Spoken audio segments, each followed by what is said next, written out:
Hey guys, it's me again, Sam Stein, managing editor at the Bulwark. I'm here with Marc Caputo. It is Sunday.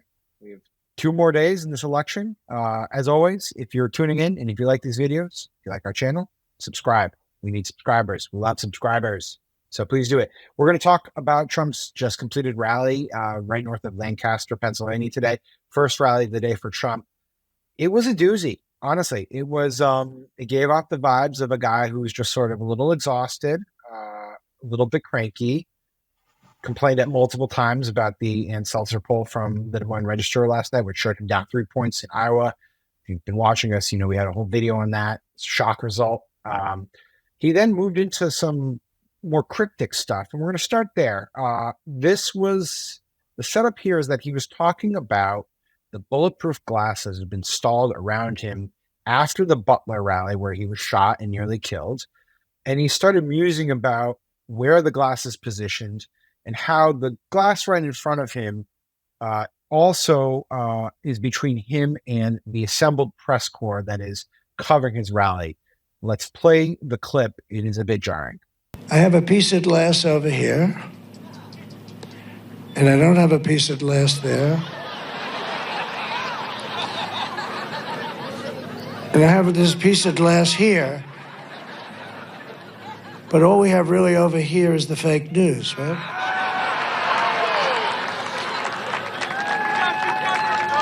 And to get me, somebody would have to shoot through the fake news. And I don't mind that so much, because I don't mind that. All right. Well, I think we know what they'll say, right? It's a joke. Get over it. Ha ha ha. I don't find it too funny, honestly. I get it's a joke. I'm not going to be a scold about it. But I think inviting people to shoot through the fake news is not funny. You can call me. As one of the people who've stood on that riser, yes, I would prefer not to be a human shield for anyone. Yeah. The thing is it's very similar to the Hannibal Lecter tale, right? And how? In what way? He knows he shouldn't talk about it. Right. And because he sort of is the troll in chief, he's hardwired through some sort of oppositional defiance disorder to say the things he's not supposed to say. So you're not supposed to ramble on about Hannibal Lecter. Okay. Then a few days ago, he muses about Liz Cheney being a war hawk and facing gunfire herself, which some construed, and I don't think it was necessarily accurate, but I understood the construence, if that's a word, as him musing about a firing squad. And it's like, tone down the violent rhetoric and the shooting stuff.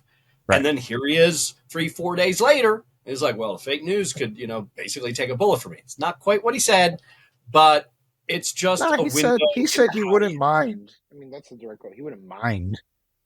Right. I don't mind that. I don't mind that. I don't mind some. Now, I will say his people constantly, probably rightfully, say, the rhetoric is going to get him shot at. Like, you guys got to tone it down. They've criticized the coverage of him. They've criticized the criticism of him as a fascist, as a dictator. Yep. And here he is, just telling his supporters, you know what? I don't mind if you shoot through the fake news.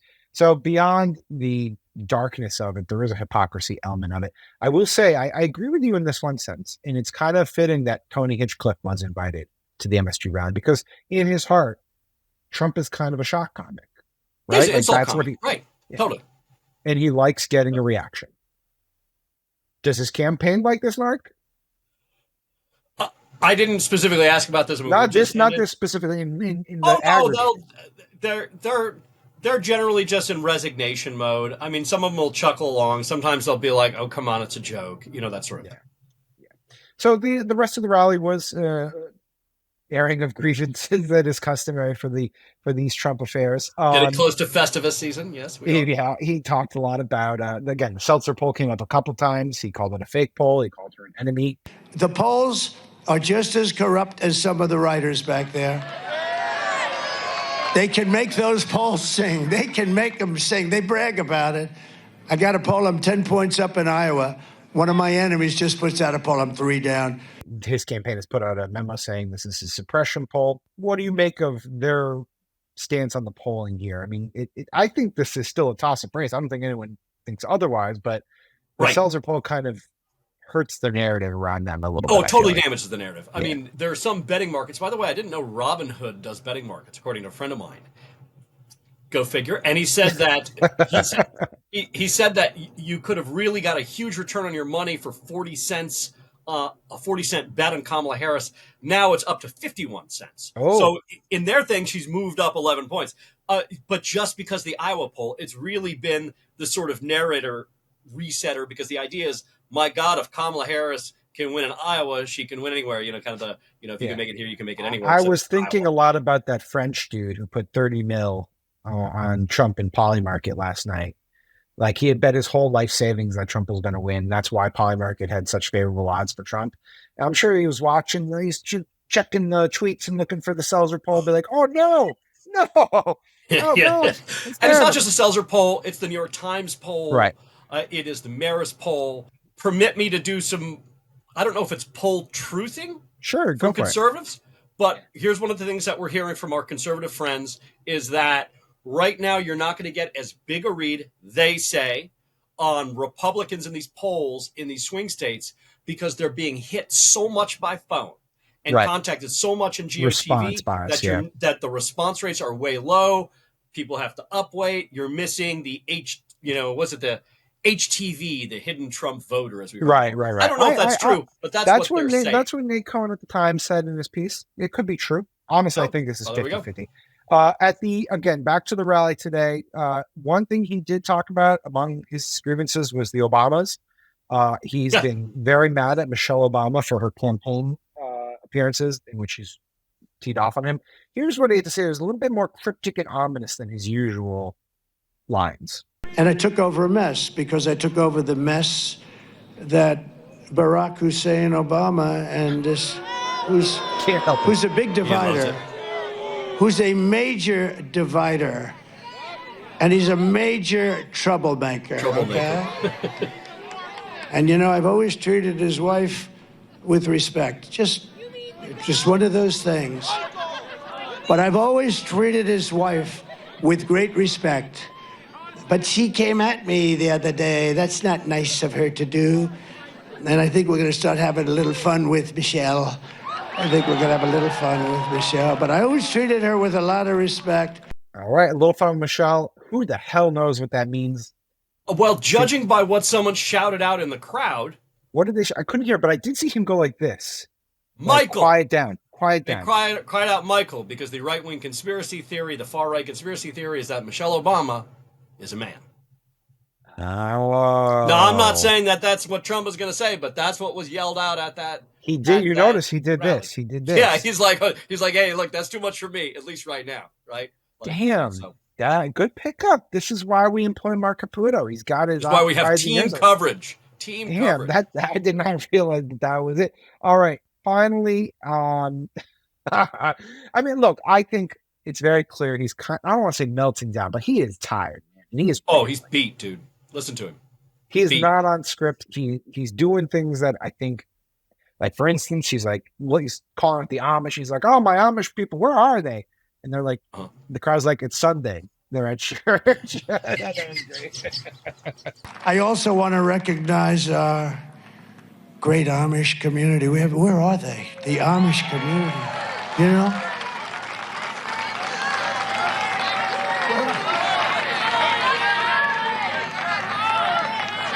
They're at church.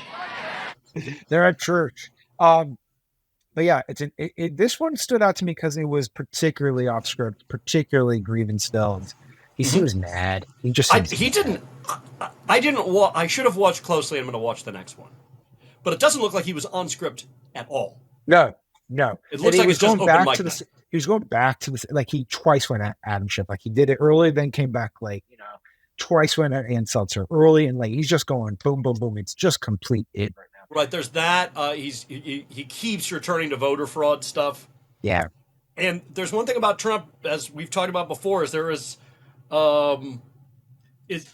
he lies, he exaggerates, he blows things out of proportion, he makes up stories, all of this stuff. But in all of this, there's that Tony Montana quality of I always tell the truth even when I lie.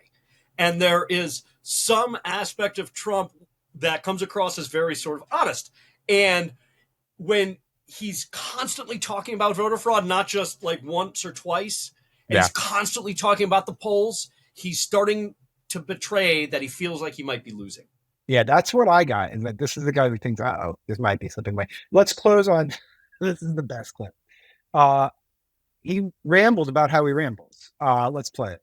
Let me just tell you, they'll say, some of them, that speech was rambling.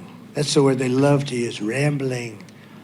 Others will say it was totally brilliant, and it was brilliant. But it's also, there was no ramble in there whatsoever, by the way. None. Rambling about rambling. Oh, wait, hold on. We do have to play one more clip on top of that, because this just really cracked me up. Kind of the innocent part of the speech, but still illustrative of the Trump we're getting today. This one's about groceries. Let's play that one. The parable of the bananas and apples. Yes. Bacon, sausages, eggs, apples. You know, when people talk to me, and I talk to as many people as I can because they know more than our genius experts who are bullshit. Okay. You go to the little lady that's buying 3 apples, goes to the counter, and then realizes the price has gone up by 40% and she can only afford 2 apples.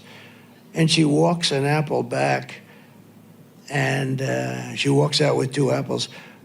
She understands very well, and that should never happen in our country. That happens a lot. They go in and they buy 2 bananas, and this should never be happening in our country. Apples, bananas, bananas. What's going on here? What is happening here? I think.